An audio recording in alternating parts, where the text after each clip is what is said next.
Hello everyone, आप सभी student का स्वागत है मटेरियल साइंस के सीरीज में।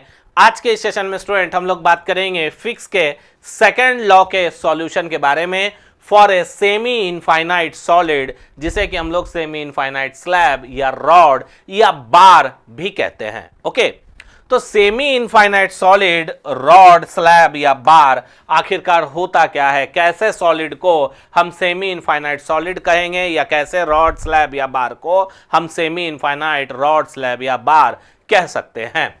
तो कहता है a bar of solid is considered to be semi-infinite if none of the diffusion atom reaches the bar end during the time over which the diffusion takes place। तो मान लीजिए हमारे पास ये एक सेमी इनफाइनाइट स्लैब है। ये क्या है? ये है सेमी इनफाइनाइट स्लैब।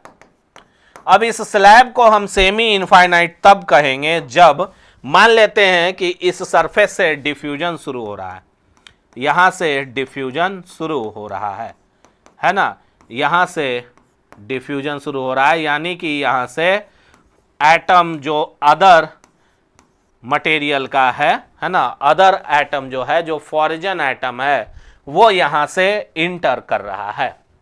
तो हम इसको सेमी इनफाइनाइट तब कह सकते हैं जब ये एटम कभी भी इस स्लैब के अदर एंड तक नहीं पहुंचेगा, है ना। इसका जितना भी एंड है, ओके, अगर एक सरफेस से डिफ्यूजन हो रहा है तो बाकी का 1 2 3 4 5 सरफेस इसके पास बचता है। तो बाकी 5 सरफेस यानी कि बाकी 5 एंड इसके पास बचता है। तो हमारा ये जो फॉरिजन एटम है, ये कभी भी, चाहे आप कितना भी देर डिफ्यूजन प्रोसेस को चलाएं, ये कभी भी जो है वो एंड तक नहीं पहुंचेगा। ओके, तब जाकर के हम कहेंगे कि ये एक सेमी इनफाइनाइट स्लैब है। फिर कहता है a bar of length L is considered to be semi infinite when L is greater than 10 root under dt। यहां पर आपको एक न्यूमेरिकल वैल्यू दिया गया है कि अगर ये वैल्यू आ रहा है ना, आपके पर्टिकुलर स्लैब का, तब आप उसको सेमी इनफाइनाइट कह सकते हैं। और ये वैल्यू क्या है? ये वैल्यू है 10 root over d into T, यानी कि जितना देर आप डिफ्यूजन प्रोसेस करना चाहते हैं, जितना आपका डिफ्यूजन कोफिशिएंट का वैल्यू है, दोनों को मल्टीप्लाई करके रूट ओवर कर लीजिए, फिर उसको 10 से मल्टीप्लाई कर दीजिए। जो वैल्यू आएगा उससे ज्यादा आपके स्लैब का लेंथ होना चाहिए, तब जाके उसे हम सेमी इनफाइनाइट स्लैब कहेंगे। ओके, तो अब सेमी इनफाइनाइट स्लैब, रॉड या बार को लेकर के आपका कंफ्यूजन क्लियर हो गया होगा। ये न्यूमेरिकल वैल्यू है और ये फिजिकल इंटरप्रिटेशन है। ओके, फिजिकल इंटरप्रिटेशन क्या है कि जो भी फॉरिजन एटम है, डिफ्यूजन तो होगा लेकिन वो कभी भी बार के एंड्स तक नहीं पहुंचेगा। अब इसमें कुछ एजम्पशन है। ओके, एजम्पशन इसलिए है ताकि हम बाउंड्री कंडीशन जो है यहां पर डिफाइन कर सकें और हम अपने पार्शियल डिफरेंशियल इक्वेशन, जो कि फिजिक्स का सेकंड लॉ का इक्वेशन है, उसको हम सॉल्व कर सके। तो सबसे पहला एजम्पशन क्या है कि the atom to be diffused is uniformly distributed with the concentration of C0 into the solid. तो सबसे पहला एजम्पशन हम ये लेकर के चल रहे हैं कि जो भी एटम हम डिफ्यूज कराना चाहते हैं पर्टिकुलर स्लैब के अंदर, है ना, या पर्टिकुलर सेमी इनफाइनाइट सॉलिड के अंदर, जो भी एटम हम डिफ्यूज कराना चाहते हैं, वो एटम पहले से ही इस पर्टिकुलर स्लैब में डिफ्यूज्ड है और यूनिफॉर्मली है, और उसका कंसंट्रेशन कितना है? C0। तो पहले से जो है फॉरिजन एटम पहले से डिफ्यूज्ड है और इसका कंसंट्रेशन कितना है? C0। ओके, जब न्यूमेरिकल बनाएंगे तो हम देखेंगे कि पहले से डिफ्यूज जो कंसंट्रेशन है उसका वैल्यू दिया हुआ है तो ठीक है, नहीं दिया हुआ है तो 0। ओके, लेकिन अभी हम ये मान के चल रहे हैं कि ये पहले से इसमें फॉरिजन एटम जो हम डिफ्यूज कराना चाहते हैं वो पहले से इसमें प्रेजेंट है और यूनिफॉर्मली पूरे सॉलिड में डिस्ट्रीब्यूटेड है, यानी कि सरफेस पर भी अभी कंसंट्रेशन C0 है, यहां भी C0 है, इधर भी C0 है, इधर वाले सरफेस पर भी C0 है, हर जगह कंसंट्रेशन जो फॉरिजन एटम का है वो C0 है। फिर कहता है eight the surface the value of x is 0 and it is increases with the distance into the solid. बिल्कुल सही बात है। अगर ये डिफ्यूजन सरफेस है जहां से डिफ्यूजन हो रहा है तो इस सरफेस पर x इज इक्वल टू 0 है। जैसे जैसे हम डिफ्यूजन के डायरेक्शन में बढ़ेंगे x हमारा इंक्रीज होता चला जाएगा। नेक्स्ट है at the instant before the diffusion start the time taken is 0। Diffusion start होने से पहले समय क्या है? 0 है। ओके, जब डिफ्यूजन स्टार्ट होगा तो समय हमारा बढ़ना शुरू होगा। अब यहां पर इसी के अनुसार बाउंड्री कंडीशन हमारे पास यहां पर डिफाइन किया गया है। बाउंड्री कंडीशन क्या है? For time t is equal to 0, जब समय 0 था तो कंसंट्रेशन सॉलिड के अंदर क्या था? C0 था, फॉरेजन एटम का। फॉरेजन एटम का कंसंट्रेशन सॉलिड के अंदर कितना था? C0। कब? जब टाइम 0 था। तो for time t is equal to 0 C is equal to C0। और ये कंसंट्रेशन कहां कहां है? x इज इक्वल टू 0 पर भी और x is equal to infinite पर भी। तो x 0 से बड़ा, x छोटा या बराबर इनफाइनाइट के, है ना? क्योंकि जो बार का बाकी जो एंड है वो हमारा इनफाइनाइट है, इसीलिए इसका नाम है semi infinite. Okay, semi infinite कहने का मतलब ये होता है एक सरफेस का बस आपको लोकेशन पता है, बाकी कहीं भी अदर सरफेस का आपको लोकेशन पता नहीं है, क्योंकि वो इनफाइनाइट दूरी पर एग्जिस्ट कर रहा है। ओके, तो x जो है 0 से लेके इनफाइनाइट के बीच में है डिस्टेंस, और कंसंट्रेशन जो है पूरे सॉलिड के अंदर जो फॉरेजन एटम का कंसंट्रेशन है वो C is equal to C0 है। नेक्स्ट है जब टाइम 0 से बड़ा होगा, 0 से बड़ा हो जाएगा तो C is equal to CS हो जाएगा at x is equal to 0। मतलब कि जब डिफ्यूजन शुरू होगा तो जाहिर सा बात है डिफ्यूजन शुरू करने के लिए जो फॉरेजन एटम का कंसंट्रेशन है उसको आपको C0 से ज्यादा रखना पड़ेगा, और वो कंसंट्रेशन अलग होगा। यानी कि डिफ्यूजन तब स्टार्ट होगा जब यहां पर कंसंट्रेशन CS है, और नो डाउट ये CS का वैल्यू ना C0 से ज्यादा होना चाहिए, C0 से ज्यादा होना चाहिए, क्योंकि C0 कंसंट्रेशन तो पहले से ही सॉलिड के अंदर प्रेजेंट है। ओके, और at x is equal to 0 C is equal to क्या रहेगा? CS रहेगा। ओके, जो कि एक अदर कंसंट्रेशन का वैल्यू रहेगा जब डिफ्यूजन शुरू होगा। And C is equal to C0 at x is equal to infinity, क्योंकि यहां का जो कंसंट्रेशन है वो कभी भी एंड तक, चूंकि एटम पहुंच ही नहीं रहा है। पहला एजम्पशन देखिए, चूंकि दूसरा नहीं, कौन सा? हाँ, इसमें डेफिनेशन में देखिए कि a bar of solid is considered to be semi infinite if none of diffusion atom reaches the bar end। चूंकि जो एटम डिफ्यूज हो रहा है वो कभी भी एंड तक पहुंचेगा ही नहीं, तो at x is equal to infinity concentration हमेशा C0 ही रहेगा, वहां पर कंसंट्रेशन बदलेगा नहीं, क्योंकि जो डिफ्यूज हो रहा है एटम फर्दर, है ना, इसके बाद जो कंसंट्रेशन आएगा वो कभी भी एंड तक पहुंचेगा नहीं, तो इंफिनिटी पर हमेशा कंसंट्रेशन C0 ही रहेगा। अब हम यहां पर एक Cx को डिफाइन कर रहे हैं जो कि क्या है? Concentration at a distance x after time t। Okay, Cx क्या है? Cx at a distance x पर कंसंट्रेशन है, Cx at a distance x after time t, यानी कि टाइम कुछ समय बीत जाने के बाद पर्टिकुलर दूरी पर जो कंसंट्रेशन है उसको हम Cx से डिफाइन कर रहे हैं। अब इतना बाउंड्री कंडीशन डिफाइन करने के बाद जब हम इस सारे बाउंड्री कंडीशन को इस पार्शियल डिफरेंशियल इक्वेशन के ऊपर लगाएंगे तो हमारा जो सॉल्यूशन आएगा कुछ इस फॉर्म में रहेगा। कंप्लीट सॉल्यूशन यहां पर करने का जरूरत नहीं है, वो चीज आप लोग मैथमेटिक्स में कर चुके होंगे। ओके, तो यहां पर आप देखिए जो सॉल्यूशन आया वो क्या है? Cx minus C0 upon CS minus C0 is equal to 1 minus ERF x upon 2 root over dt, जहां की Cx क्या है? तो concentration at depth x after time t, और ERF x upon 2 root over dt क्या होता है? तो ये होता है गॉस एरर फंक्शन। ओके, क्या होता है? Gauss error function. और इस गॉस एरर फंक्शन को निकालने के लिए सबसे पहले आपको इस वैल्यू को कैलकुलेट करना पड़ेगा।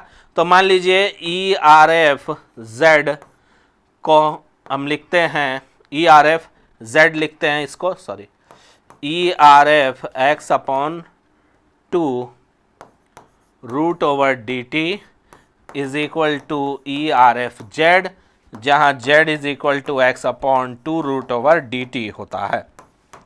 तो पहले आपको z निकालना है और z निकालने के बाद आपको इस टेबल का इस्तेमाल करना है। जो भी z का वैल्यू आपके पास आएगा, है ना, जो भी z का वैल्यू आएगा उसके लिए ई आर एफ जेड का वैल्यू ये आपके पास रहेगा। कई बार न्यूमेरिकल में हमें ई आर एफ जेड का वैल्यू पता रहेगा और z का नहीं पता रहेगा, तब हम इस टेबल का यूज उल्टा करेंगे। और कई बार हमें बीच का वैल्यू निकालना होगा तो हम लोग इंटरपोलेशन टेक्निक का इस्तेमाल करेंगे, जो कि हम आपको न्यूमेरिकल में समझाएंगे कि किस तरह से इस टेबल का हम प्रैक्टिकली यूज करते हैं न्यूमेरिकल प्रॉब्लम को सॉल्व करने में। ओके, चलिए, तो सबसे पहले हम लोग यहां पर न्यूमेरिकल प्रॉब्लम सॉल्व करते हैं अनस्टडी स्टेट कंडीशन के लिए। तो कहता है consider an iron carbon alloy that initially has a uniform carbon concentration of 0.525 wait percentage. ये वेट परसेंट किसका? कार्बन का। तो कोई दिक्कत नहीं है, ठीक है, कंसंट्रेशन वेट परसेंटेज में भी दिया रह सकता है, आपको इसको कन्वर्ट करने का कोई जरूरत नहीं है। तो मान लेते हैं कि हमारे पास ये एक आयरन कार्बन एलॉय है। ये क्या है? आयरन कार्बन एलॉय, ठीक है। और इसमें पहले से कार्बन का कंसंट्रेशन कितना है? 0.25 वेट परसेंटेज। अब आगे पढ़ते हैं। And is to be treated at 950 degree Celsius. अब इसको 950 डिग्री सेल्सियस पर ट्रीट किया जा रहा है। ट्रीट करने का मतलब है यहां पर पकाया जा रहा है, कुछ हीट ट्रीटमेंट दिया जा रहा होगा। If the concentration of carbon at the surface is suddenly brought to and maintain at 1.20 weight percentage. तो कह रहा है अब क्या हो रहा है कि कंसंट्रेशन जो है कार्बन का सरफेस पे अचानक से बढ़ा दिया जा रहा है और बढ़ा करके उतना कंसंट्रेशन मेंटेन रखा जा रहा है थ्रू आउट। और वो कंसंट्रेशन कितना है? 1.20 वेट परसेंटेज। चलिए, बहुत ही इंपॉर्टेंट यहां पर आपको समझने की जरूरत है कि यहां पर हम प्रोफाइल कैसे ड्रॉ कर रहे हैं। ये बहुत ही बारीकी से आपको समझने का यहाँ पर ज़रूरत है। ओके, चलिए, ये है मेरा, अरे सॉरी, ये है मेरा आयरन कार्बन एलॉय का सिस्टम। ओके, और यहाँ पर हम आपके लिए प्रोफाइल ड्रॉ करने जा रहे हैं, जो कि सॉल्यूशन को समझने के लिए बहुत ही इंपॉर्टेंट है। ये हमारा बाउंड्री है। ओके, आयरन कार्बन एलॉय मेरे पास पहले से है, अचानक से सरफेस पर कार्बन का कंसंट्रेशन बढ़ा दिया गया, यानी कि ये किसका एटम है? ये है कार्बन एटम। किसका एटम है? कार्बन एटम, ठीक है। ये हमारा बाउंड्री है। अब चूंकि कंसंट्रेशन सरफेस पर बढ़ा दिया गया है तो कार्बन एटम धीरे धीरे डिफ्यूज होगा। पहले से जो कंसंट्रेशन है वो कितना है? देखिए, कम है 0.25, और अब जो कंसंट्रेशन है 1.20। तो 0.25 पहले का कंसंट्रेशन है तो उसको C0 लिख रहे हैं, और ये कितना है? 0.25। ओके, वेट परसेंटेज यूनिट अभी हम नहीं लिख रहे हैं। ओके, अब जो हमारे पास कंसंट्रेशन है वो कितना है? 1.20, यानी कि ये है हमारे पास CS, सरफेस का कंसंट्रेशन 1.20। क्योंकि जब तक हम पहले से जो कंसंट्रेशन था उससे ज्यादा नहीं रखेंगे, फर्दर डिफ्यूजन नहीं होगा। क्योंकि ये आयरन कार्बन एलॉय, इसमें कार्बन पहले से है, और जो पहले से कार्बन इसमें है उसका परसेंटेज है 0.25। और हम फिर क्या कर रहे हैं? कार्बन और एक्स्ट्रा इसमें डिफ्यूज करा रहे हैं, यानी कि कंसंट्रेशन बढ़ाएंगे तभी डिफ्यूजन होगा। तो कंसंट्रेशन कितना है? 1.20। अब मान लीजिए इसमें यहां तक डिफ्यूजन हो रहा है, ठीक है।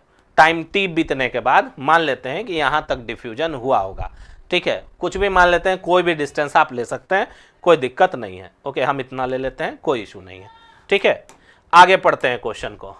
How long will it take to achieve a carbon content of 0.80 weight percentage at a position of 0.5 mm below the surface.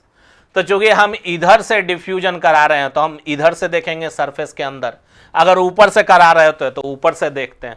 हम ऊपर से फिगर इसलिए नहीं बनाए क्योंकि ग्राफ बनाने में वहां पर दिक्कत होता है समझाने में, ठीक है। ग्राफ समझ में जल्दी नहीं आता है जब आप ऊपर नीचे डिफ्यूजन कराते हैं, ठीक है। साइड बाय साइड हम करा रहे हैं। तो यहां से बोल रहा है कि carbon content 0.80 weight percentage at a position of 0.5 mm। तो कहने का मतलब है यहां पर x इज इक्वल टू क्या है मेरा 0, और जैसे जैसे बढ़ेंगे x का वैल्यू बढ़ता चला जाएगा। जो कार्बन कंटेंट हमसे पूछ रहा है वो किस पोजीशन पर पूछ रहा है, 0.5 पोजीशन पे। तो यहां से मान लेते हैं यहां हमारा 0.5 है, x is equal to 0.5 mm, okay 0.5 mm है। और यहां पर CS जो हमारा कंसंट्रेशन है वो क्या है 0.80। तो ये चूंकि कंसंट्रेशन का एक्सिस होता है क्योंकि ये कंसंट्रेशन डिस्टेंस का प्रोफाइल है, तो कंसंट्रेशन का ये एक्सिस है, तो 0.8 कहां लाई करेगा, इन दोनों के कहीं बीच में।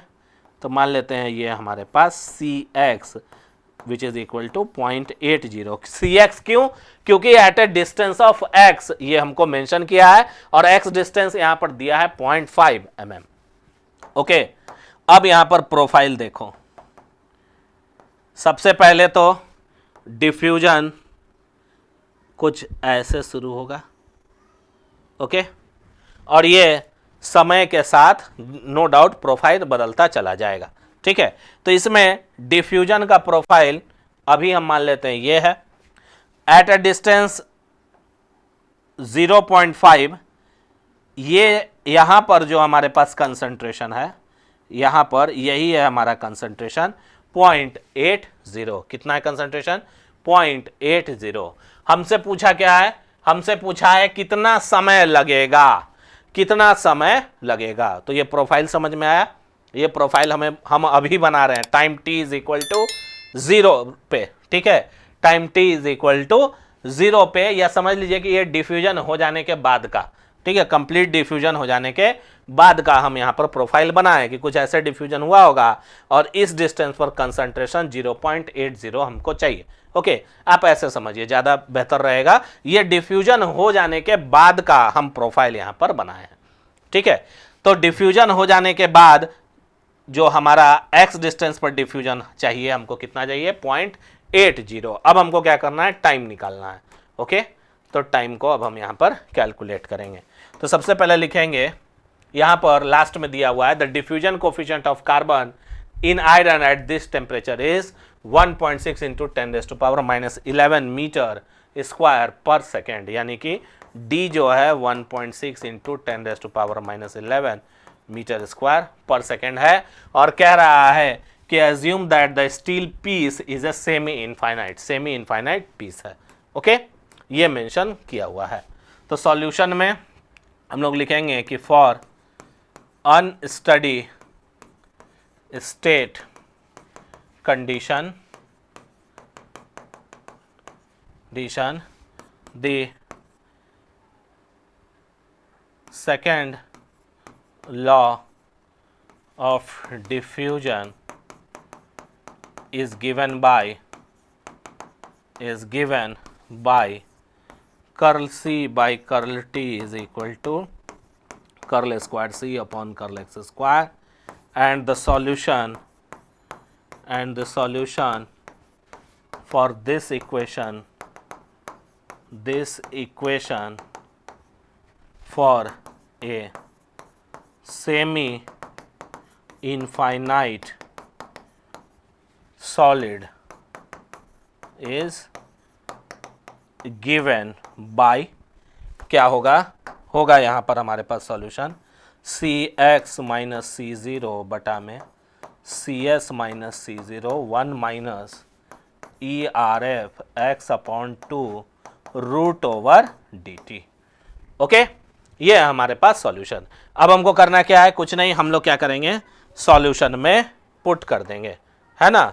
तो हमारे पास एक्सप्रेशन क्या है, CX minus C not upon C s minus C not is equal to 1 minus E R F x upon 2 root under d T.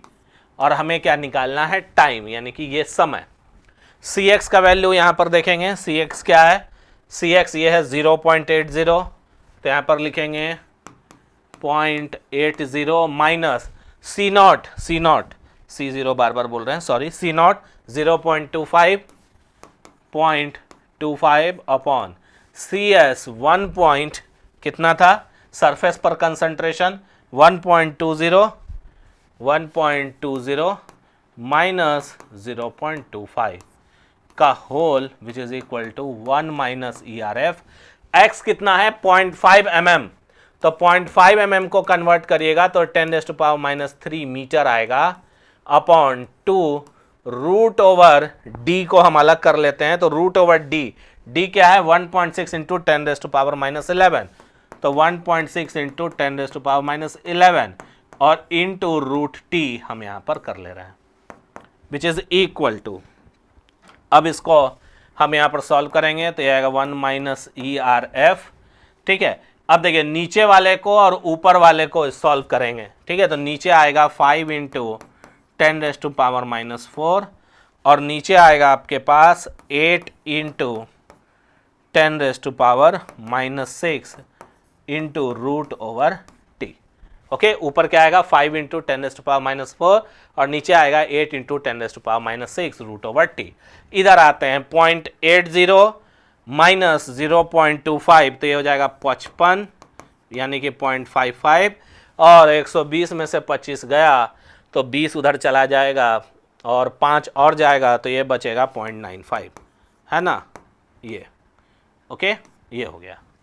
अब अगेन इसको सॉल्व करेंगे, ठीक है, या इसको एज इट इज रहने देते हैं, ई आर एफ के अंदर सॉल्व करते हैं, तो ये आएगा 1 माइनस ई आर एफ, इसको अंदर सॉल्व करेंगे तो ये आ जाएगा 5 into 10⁻⁻4 divide by 8 into 10⁻⁻6 which is equal to 62.5 upon root t का होल, इधर आ जाएगा 0.55 बटा में 0.95। अब देखो ई आर एफ को इधर ले आएंगे और इसको उधर ले जाएंगे तो क्या आएगा, error function 62.5 root over t और ये हो जाएगा 1 माइनस 0.55 बटा में 0.95। ओके, आगे बढ़ते हैं।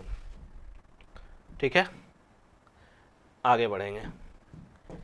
नेक्स्ट आएगा e are f 62.5 root over t equal to, यहां देखिए 1 माइनस 0.55 बटा में 0.95, इसको करेंगे तो 1 माइनस 0.55 डिवाइड बाई 0.95 ये आएगा 0.4210। क्लियर है। अब हमको यहाँ पर क्या करना है, अब हमको यहाँ पर लेना है कि e R F z is equal to 0.4210 where z is equal to 62.5 root under t. Now z can be find by using table. अब कौन सा टेबल और कैसे टेबल, तो देखिए e R F z is equal to आना चाहिए 0.4210, है ना, इसको ऐसे लिख सकते हैं जहां z क्या है 62.5 रूट ओवर t, तो 0.4210 z का वह वैल्यू जिसके लिए ई आर एफ जेड 0.4210 आना चाहिए। तो चलिए हम लोग चलते हैं टेबल की ओर, ये हमारे पास टेबल है। अब इस टेबल में हम लोग देखेंगे कि ई आर एफ जेड का वैल्यू 0.42 और क्या है, देखो 0.42 और क्या है 0.4210, तो देखो 0.4210 इन दोनों के बीच में लाई करेगा, 0.3794 और 0.4284 के बीच में 0.4210 लाई करेगा। तो हम लोग क्या करेंगे ना, इन दोनों को उठाएंगे और बीच में जो वैल्यू आएगा उसको हम लोग यहाँ पर लिखेंगे। तो देखो इसको कैसे करते हैं। सबसे पहले एक लोअर हम लेंगे, ठीक है, ये हाइयर है और ये लोअर है, दोनों के बीच में हमारा वैल्यू आएगा ERFZ 0.4210, ठीक है। तो हम क्या करेंगे, इन दोनों को लेंगे और बीच का वैल्यू निकालेंगे। कैसे, तो 0.35 के लिए है 0.3794, तो 0.35 के लिए वैल्यू कितना है, सॉरी ऊपर में लिखेंगे Z और ये है ERFZ।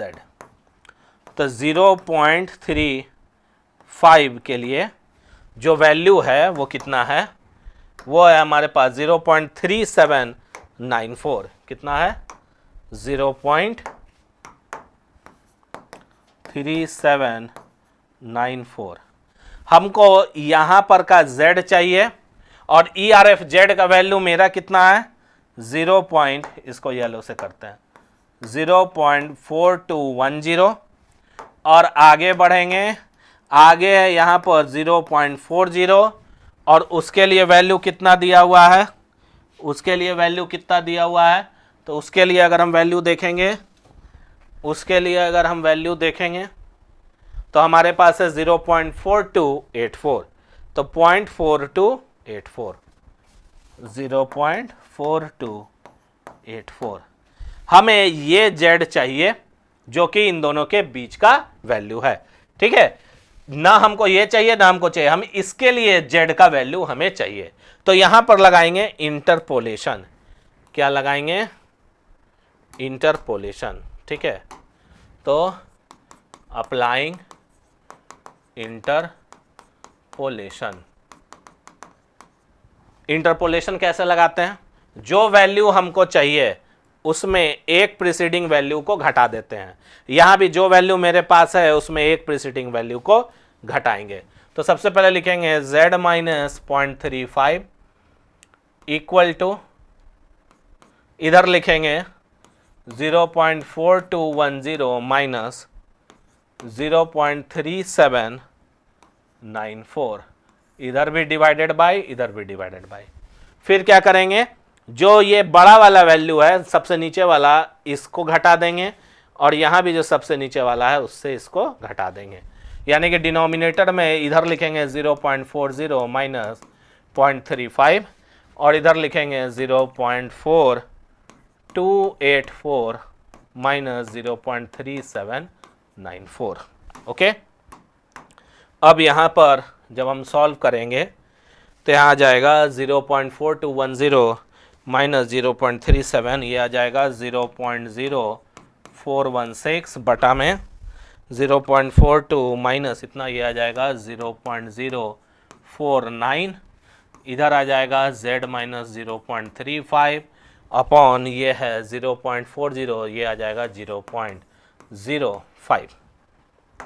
अब हम यहाँ पर क्रॉस मल्टीप्लाई करेंगे तो फाइनली हमारे पास जो Z का वैल्यू आएगा ये आ जाएगा Z माइनस 0.35, इन दोनों में इससे मल्टीप्लाई कर देंगे, यानी कि 0.0416 डिवाइड बाय 0.0499 इंटू 0.05, हमारे पास वैल्यू आ जाएगा 0.0424 और फिर इसको प्लस कर देंगे तो Z इज इक्वल टू आ जाएगा हमारे पास, इसमें 0.35 से प्लस करना है 0.0424 प्लस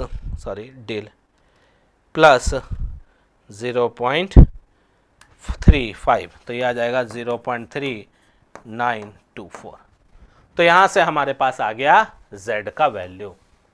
अब इस Z के वैल्यू को हमको क्या करना है, यहाँ पर रखना है, ठीक है। Z is equal to 62.5 upon root over t. Now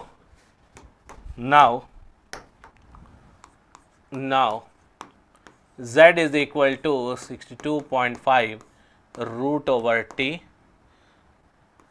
Z का वैल्यू क्या आया, 0.3924, 62.5 रूट ओवर टी, ये हो गया root over t is equal to 62.5, 0.3924, t is equal to 62.5 upon 0.3924 का होल स्क्वायर। यहाँ से जो आपके पास टाइम आएगा वो आ जाएगा 253, सॉरी 253, एक सेकेंड, 2.5 0 पॉइंट इतना का होल स्क्वायर 368.923 सेकेंड। ये चूंकि सेकंड में है तो इसको आपको आवर में चेंज करना होगा, तो time t is equal to, इसको डिवाइड कर देंगे 60 इंटू 60 से, 2 बार इसको 60 से डिवाइड करिएगा तो आंसर आएगा 7.25368 आवर। ओके, ये क्या है, ये सेकंड में है और ये आएगा आपके पास आवर में। तो फाइनली आपका सॉल्यूशन क्या आ गया, 7.04 आवर, यानी कि 7 घंटे में जो कार्बन है वह डिफ्यूज होगा और at a distance of 0.5 mm concentration कितना आ जाएगा, 0.80 वेट परसेंटेज के हिसाब से कंसंट्रेशन रहेगा। ओके, तो इस तरह से अनस्टडी स्टेट कंडीशंस के लिए हम लोग प्रॉब्लम्स को सॉल्व करते हैं। ओके स्टूडेंट, अब एक लास्ट प्रॉब्लम है जो कि हम देख लेते हैं थोड़ा सा। ओके, लास्ट प्रॉब्लम है, लास्ट प्रॉब्लम इसमें है, कहता है कि the diffusion coefficient for copper in aluminium, copper in aluminium के लिए यहां पर डिफ्यूजन कोफिशिएंट दिया हुआ है at 500 degree C and 400 degree Celsius are 4.8 into 10⁻⁻14 and 5.3 into 10⁻⁻13 metre square per second respectively. फिर कहता है determine the approximate time at 500 degree Celsius that will produce the same diffusion result as 10 hour heat treatment at 600 degree Celsius. तो जहां कहीं भी लिखा हुआ रहेगा produce the same diffusion result, same diffusion result का मतलब क्या होता है, तो सॉल्यूशन है। यहां पर देखिए दो कंडीशन है, एक में कॉपर एल्युमिनियम है, ठीक है, ये है कॉपर, ये है एल्युमिनियम और ये है कॉपर, ये है एल्युमिनियम और ये है कॉपर। ओके, दोनों में डिफ्यूजन हो रहा है। ऊपर वाले कंडीशन में टेम्परेचर कितना है, 500 डिग्री सेल्सियस, नीचे वाले कंडीशन में टेम्परेचर कितना है, 600 डिग्री सेल्सियस। जब बात होती है सेम डिफ्यूजन रिजल्ट की, तो सेम डिफ्यूजन रिजल्ट तब आएगा जब concentration at a particular location same हो, है ना, तभी सेम डिफ्यूजन रिजल्ट आएगा, है कि नहीं। At temperature, sorry, concentration at a location x जब सेम अटेन हो जाएगा, कहने का मतलब है कि बाउंड्री में डिस्ट्रीब्यूशन जो है सेम रहेगा, है ना, दोनों के बाउंड्री में डिस्ट्रीब्यूशन एटम का सेम रहेगा, तभी जाकर के at a particular distance x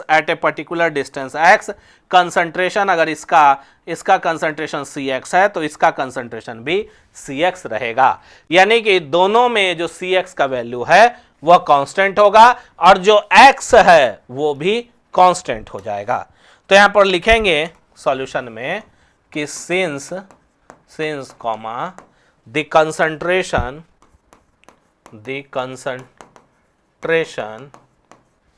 concentration in both diffusion situation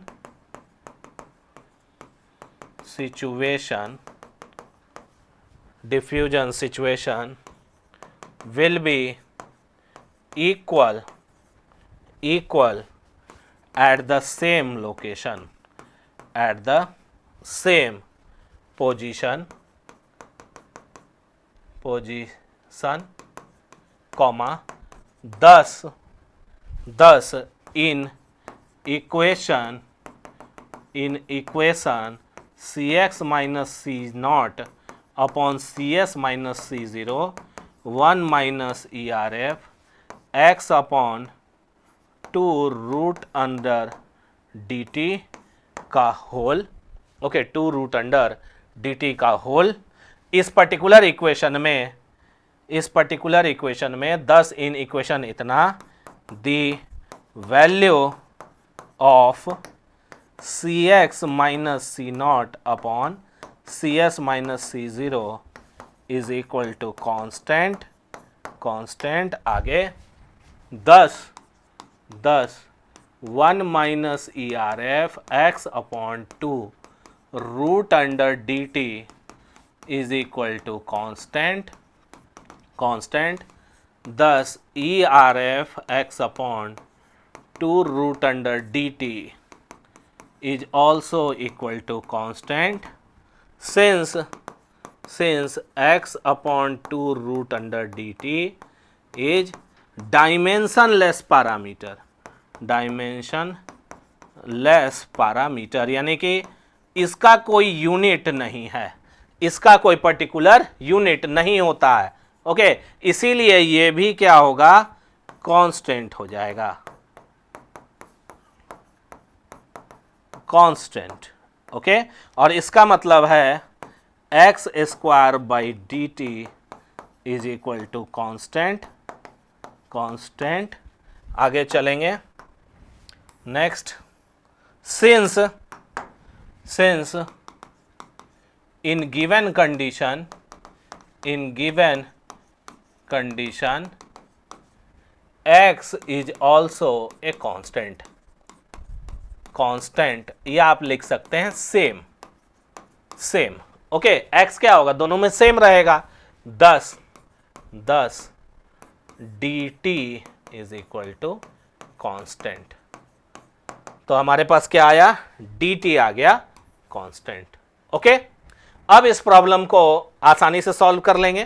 कैसे, diffusion coefficient into time for 500 degree Celsius is equal to diffusion coefficient into time for 600 degree Celsius. Okay, तो 10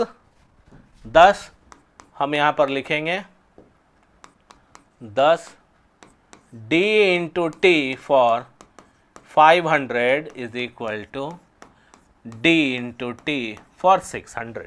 okay, अब diffusion coefficient 500 के लिए क्या है, diffusion coefficient है 4.8 into 10⁻⁻14।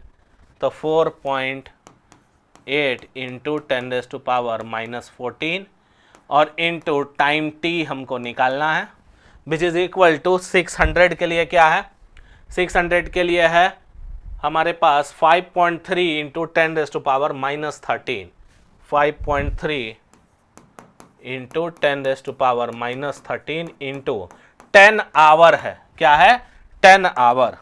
अब यहां से कुछ नहीं, क्रॉस मल्टीप्लाई कर देंगे, 5.3 into 10⁻⁻13 upon 4.8 into 10⁻⁻14 into 10 hour, which is equal to, answer आ जाएगा